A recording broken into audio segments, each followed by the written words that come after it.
Hello friends, আজকে আমি একটা নতুন ব্লগ নিয়ে এসেছি। ব্লগটা ছোটই হবে। আমার ব্লগগুলো যদি তোমাদের ভালো লাগে, প্লিজ আমার চ্যানেলটা একটু সাবস্ক্রাইব করে দেবে, একটু লাইক করে দিও। আর আমার ব্লগটা কেমন লেগেছে একটু কমেন্ট করে আমাকে জানাবে। এখানে দেখো, আমি রান্না করছিলাম। তো আমি এই কিছু রান্না করার সময় ভাত বসাবো। ভাত বসানোর আগে মনে করেন 10 মিনিট আগে এই চালটা ভিজিয়েছি। এরকম চালটা অল্প সময় ভিজিয়ে রাখলে চালটা রান্না করলে খুব ভালো হয়, সফট হয়। আর এই যে আমি রান্নার কিছু ভিডিও বানাচ্ছি না, আমি আস্তে আস্তে বলবো কি করছি, কি বা মানে ভিডিওতে আমি কি বলতে চাইছি। এই যে চালটা আমি 10 মিনিটের জন্য ভিজিয়ে রেখেছি। সবাই একটু যদি ঘরোয়া পদ্ধতিতে যদি প্লান্টসের কেয়ার করতে চান, বাজারের থেকে ফার্টিলাইজার না কিনে যদি এরকম ঘরোয়া জিনিসগুলো দিয়ে যদি গাছের যত্ন করতে চান, তো এইভাবে একটু সময় 10 মিনিটের মতন একটু চালটা ভিজিয়ে রাখবেন। আর চাল থেকে ভিজানোর পরে এই অনেকটা সময় হয়ে গেছে আমার চালটা ভিজানো, এরকম সাদা জল বের হবে।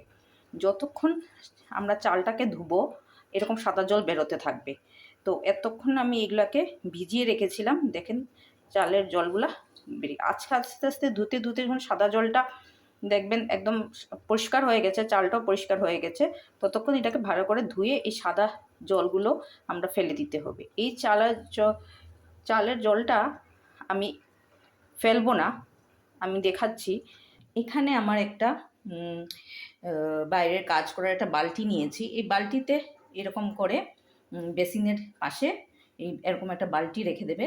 আর রান্না করার সময় যে সবজি টবজি আমরা কাটি ওগুলা ধোয়ার জলটা এরকম করে একটা বালতিতে স্টোর করে নেবে। তো আমি এরকমই করি।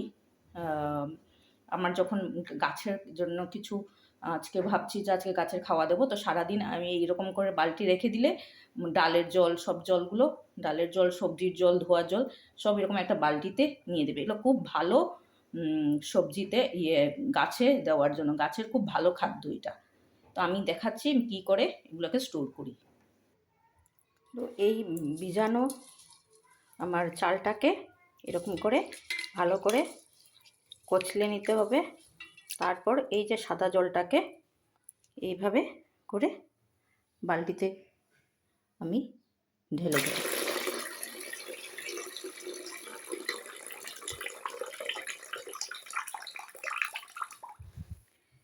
এই প্রসেসে সেম এইভাবে আমি এক হাতে করছি ভিডিও, তার জন্য এরকম আমি শুধু দেখানোর জন্য। সবাই জানে, তাও আমি ভাবলাম এটা খুব ভালো, সব বাজারেও যেতে হবে না কিছু না, ঘরের জিনিসগুলো দিয়েই আমরা গাছের জন্য ভালো খাদ্য বানাতে পারবো। তো এইভাবেই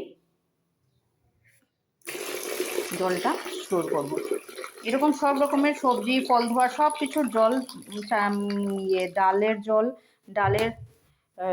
ডাল ধোয়ার জলটাকে এইভাবে ওয়েস্ট না করে এইরকম বালতিতে, যতক্ষণ আপনি রান্নাঘরে রান্না করছেন আপনার সব জলগুলো, এই সবজি, চাল ধোয়া, ডাল ধোয়ার, এগুলো সব কিছুর জলগুলা আমরা কখনো আমি কি করি, রাত্রেবেলা যখন কিছু মুগ বা কাবলি চানা এগুলো যখন ভিজিয়ে রাখি, তো আমি ওই জলগুলোকে, ভিজানো জলটাকে আমি দিয়ে রান্নাতে ইউজ করি না।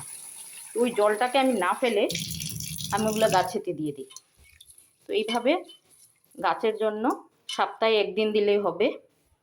শুধু যখন দিবেন গাছে, তখন গাছ মানে ড্রাই হলে ভালো, আর এমন পরিমাণে দিতে হবে যাতে এটা নিচে দিয়ে না বের হয়, মাটি পুরো জলটাকে চুষে নেয়।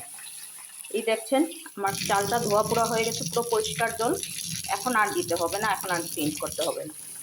এখন আমি ভাতটা রান্না করে নেব। ভিডিওটা আমি পজ করে আবার রিস্টার্ট করলাম। এটা আমার মার ঝরানোর জলটা, এই জলটাকেও আমি ফেলি না। আর এগুলো রোজ দিন করার দরকার নেই। যেদিন আপনি বাঁচবেন যে এখন অনেক দিন হয়ে গেছে দিতে হবে গাছে খাওয়া, তখন ওই দিন আপনি এরকম একটু প্রিপারেশন করলে হবে। এটার জন্য কোনো পরিশ্রমের কিছু না, জাস্ট খালি সকাল থেকে জলগুলো স্টোর করে আপনি বালতিতে জমা করবেন। এই যে আমার ভাতের মাড়টা, আমি এটা ভালো করে ঠান্ডা করে নিয়েছি। এখানে আমি বাটিতে রেখে দিয়েছি, মাড়টা জমিয়ে রেখে দিয়েছি, এটা ঠান্ডা হয়ে গেছে। এখন আমি এটা এই বালতিতে ঢেলে দেব। আমি এরকম জলগুলোকে স্টোর করে নিলাম। তো আমার বালতিতে এতটুকুই জল আছে, মানে হাফ বালতি আছে। এটাকে যখন আমি জল নেব, আমি পুরো এটা ভরে হাফ করে নেব, পুরো বালতিটাকে ভরে করে নেব। এটা হাফ বালতি জলটা জমেছে, তার তার ডাবল আমি জলটা নিয়ে নেব এই পুরো বালতিতে। জল মানে ওইটাকে আমি পাতলা করব। এই যে আমি পুরো বালতিটাকে পুরো ভরে নিয়েছি। এখন এই একটা মগের সাহায্যে এটাকে পুরো ভালো করে আমি মিক্সড করে নিয়েছিলাম, তাও আরেকবার দেখিয়ে দিলাম। তো জলটা অনেকটা পাতলা করে দিয়েছি। এটা খুব ভালো খাওয়ার গাছের জন্য। এখন যেগুলো গাছে আমি কালকে দিয়েছি ওগুলোতে আজকে দেবো না, যেগুলোতে দেইনি ওগুলো আমি আজ দেবো আজকে। এই যে এখানে আছে, বেশি করে দিতে হবে না, সব গাছেই দেওয়া যায়, ইনডোর প্ল্যান্টেও দেওয়া যায়। এখানে আমার আছে কিছু কিছু গাছ, পর্যন্ত আমার ছোট্ট একটা বেলকনিতে আমি এরকম করে দিতে থাকি। সব আমার এখানে পিস লিলির গাছও আছে, এটাতেও দেব, সবগুলোতেই দেওয়া যায় অল্প অল্প।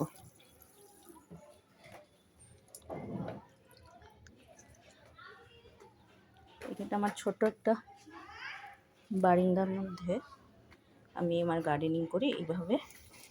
এই যে আমার স্পাইডার প্ল্যান্টটাতেও দিয়েছি। এখানে যা যা গাছ আছে সবগুলোকে একটু একটু করে দিয়ে দেব।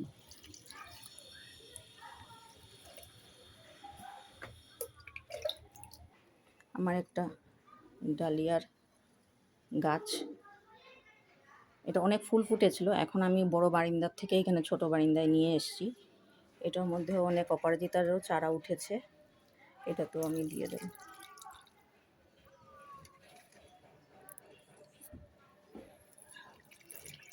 আমি সব প্ল্যান্টই একটু একটু করে দিয়ে দিই।